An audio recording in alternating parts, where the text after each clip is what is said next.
I'd just gotten back from a 14-hour patrol. My back ached, my eyes burned, and I smelled like diesel and sweat. The desert wind outside scratched against the canvas walls like a warning, but all I wanted was a few quiet minutes with her voice, even if just in words. So I booted up my laptop. The screen flickered to life, slow like everything over here. Sand gets into everything, even the tech. I had 3 new emails. 2 were junk, but the third, subject, notice of legal action. I thought it was some phishing scam, maybe some lawyer spam. But then I saw her name in the sender details. My heart dropped hard. Clicked, and right there, in black and white with cold spacing and formal language, was a digital dagger through my chest. Petition for dissolution of marriage, filed. 2 weeks ago, signed. By her, no message. No explanation, just attached documents. For a moment, I just stared. Couldn't move. My ears started ringing, not from a blast or a firefight, but from this ...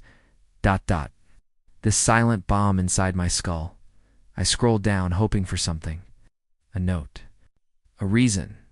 Even a typo that meant it wasn't real. Nothing. I felt my throat close. My hands were shaking. The guys around me were laughing, joking about something. Someone tossed a protein bar across the tent. But me, I was frozen. Like someone had pulled the ground from under me, and I was just ... falling. What the hell is this? I whispered, no answers. Just the glow of a cheap laptop screen, just silence, and the beginning of a life I didn't recognize anymore. It's strange how a single email can unravel years of memories, but before all this, before the silence and betrayal, there was her and there was us. I still remember the first time I saw her. A used bookstore on 3rd Street, rain tapping on the windows. Now cozy kind of gray afternoon. I was thumbing through a beat-up copy of Catch-22 when she bumped into me, literally, and knocked her coffee all over both of us. She panicked, apologizing 100 times, but I laughed. She had this nervous smile that made you feel like you'd known her in another life. We talked for hours that day. Books turned into coffee. Coffee turned into dinner. Then there were the late-night drives, windows down, her feet on the dashboard. Singing off-key 2 old songs on the radio, she used to say, "Don't fall in love with me too fast." Too late, we moved in together after a year, adopted a scruffy rescue dog with one ear and named him Moose, got matching mugs. Bought a little fixer-upper on the edge of town, and yeah, we made it official.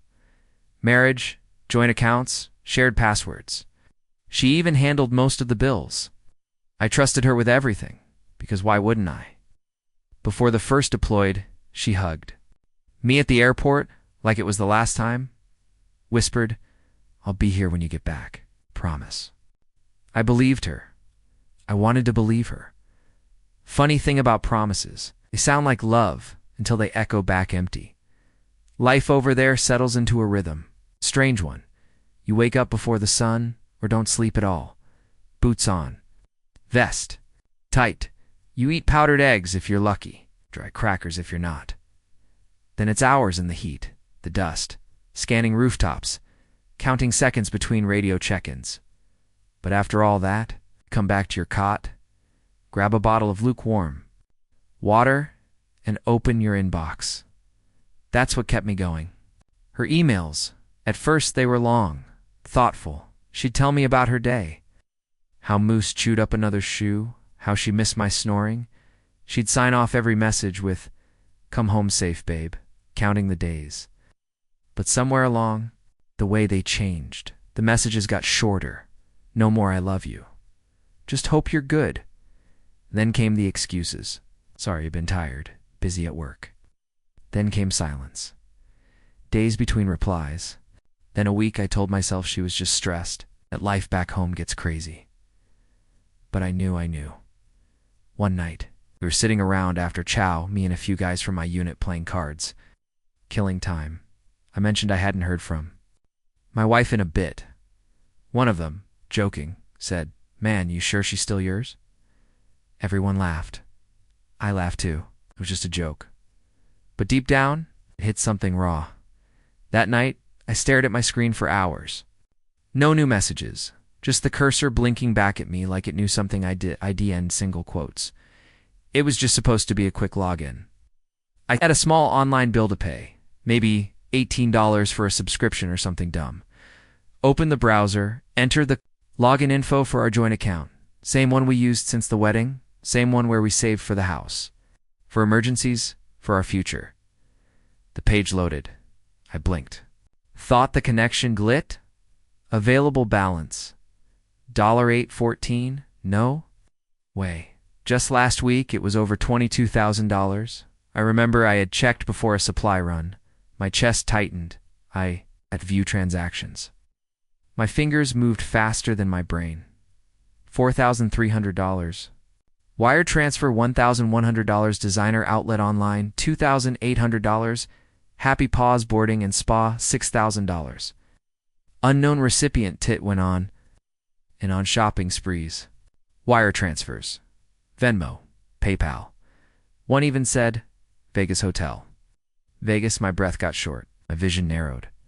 I refreshed the page 5 times. Same numbers. Same reality, I whispered. This has to be a mistake. But I already knew it wasn't. The dates lined up.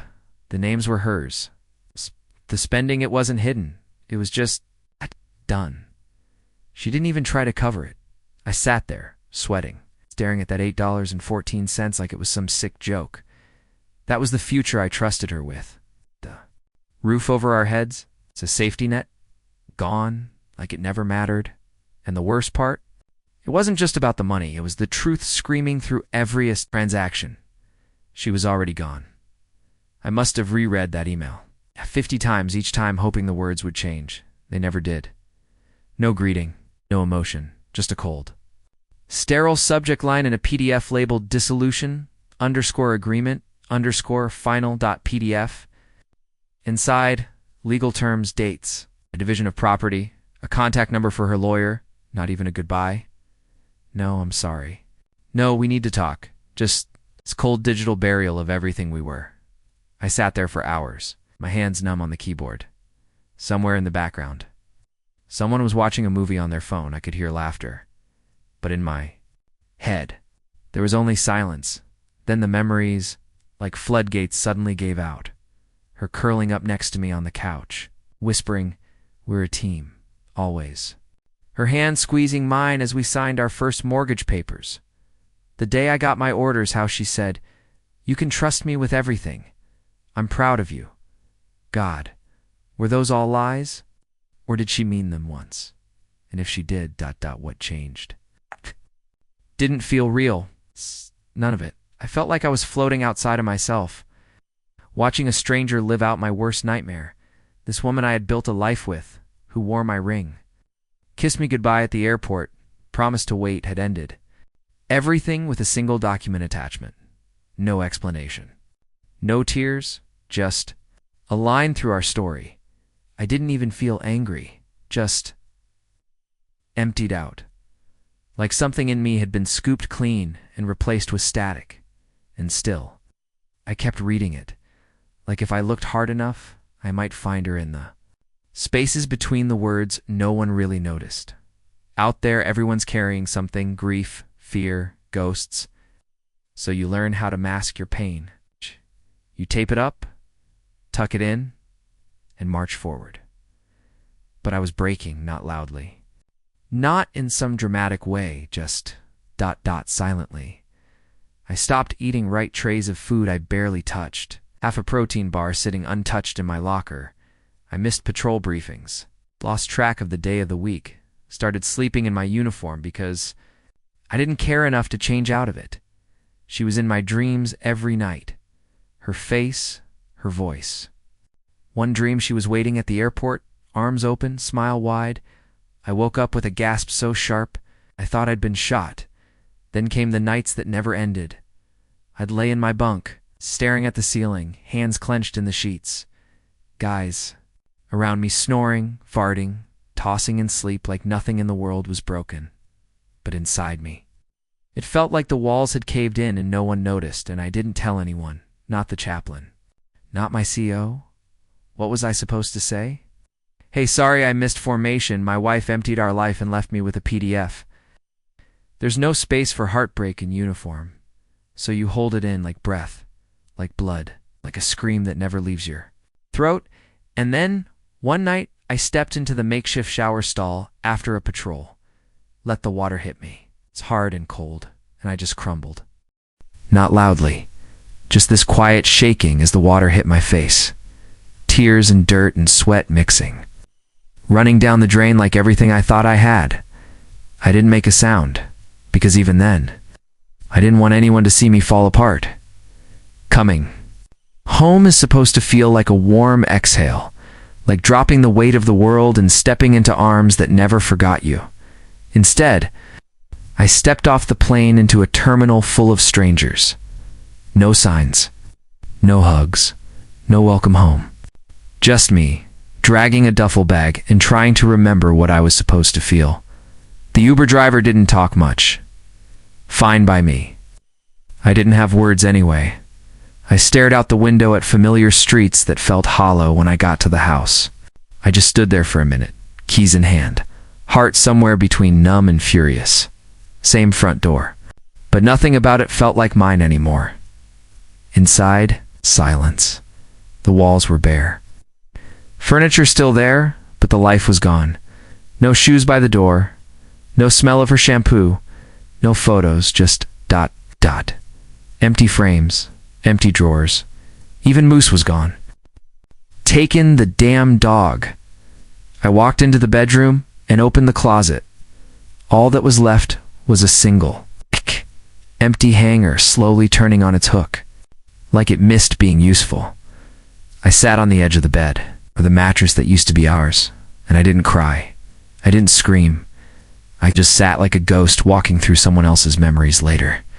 A few friends texted, "Hey man, let me know if you need anything. So sorry to hear, bro." But no one called. No one dropped by. People don't know what to do with grief. That doesn't come in a coffin, it's strange. I survived war zones, but nothing ever made me feel more alone than standing in my own kitchen and realizing no one was coming home to me. I thought I'd be angry when I saw her again, that maybe I'd raise my voice. Demand answers, finally get the truth out of her lips. But when the day came, I didn't feel fire. I felt ... cold. We met at the county courthouse. Neutral ground, ugly carpet, that smell of stale coffee and anxiety in the air.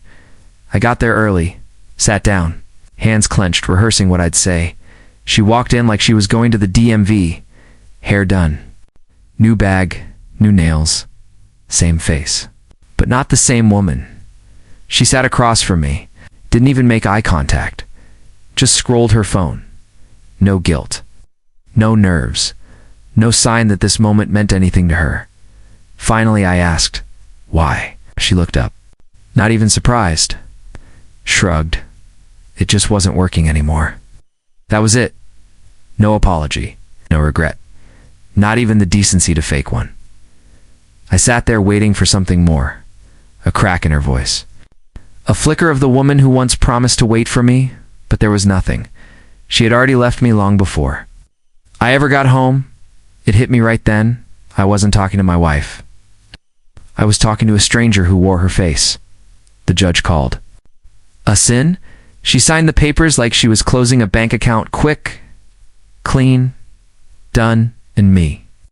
I stood outside afterward, watching her walk away. No look back, no hesitation, just the sound of her heels fading into the parking lot. I didn't follow, didn't speak, because now, finally understood. She didn't leave during the divorce. She left months ago. I was just the last one to realize it. There was no moment when it all magically got better. No sunrise epiphany. No montage. No dramatic speech into the mirror. It was smaller than that. Slower. One morning, I actually made coffee. Not for two. It's just for me. And it didn't taste like bitterness anymore. I started going to therapy. Took me 3 sessions before. I said more than 10 words. But the 4th one? I talked for an hour straight. I think I scared the poor therapist. But it was the first time. I stopped pretending I was okay. I reconnected with a few old friends, the ones who didn't ghost. Me, when things got quiet, we didn't talk about her. We talked about video games, barbecue, the stupid stuff we used to laugh at. That helped more than I expected. I walked a lot miles every evening. It's just me and my thoughts and the rhythm of my boots on the sidewalk. Some nights I cried. Some nights I didn't feel anything, but I kept walking anyway. I started volunteering at a local animal shelter. Funny enough, the first dog I walked was named Moose. Not our Moose. But still, he drooled on my shirt, tugged too hard on the leash. The first time in months I laughed. Like, really laughed. Healing didn't look heroic. It looked like paying bills on time, like eating dinner at the table instead of in bed, like deleting her number, and not checking if she texted after.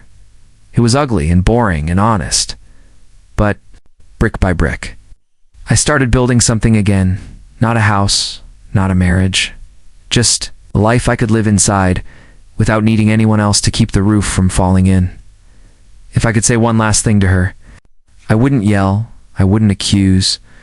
I think I'd just sit her down across from me one last time and say, thank you for the love you gave me.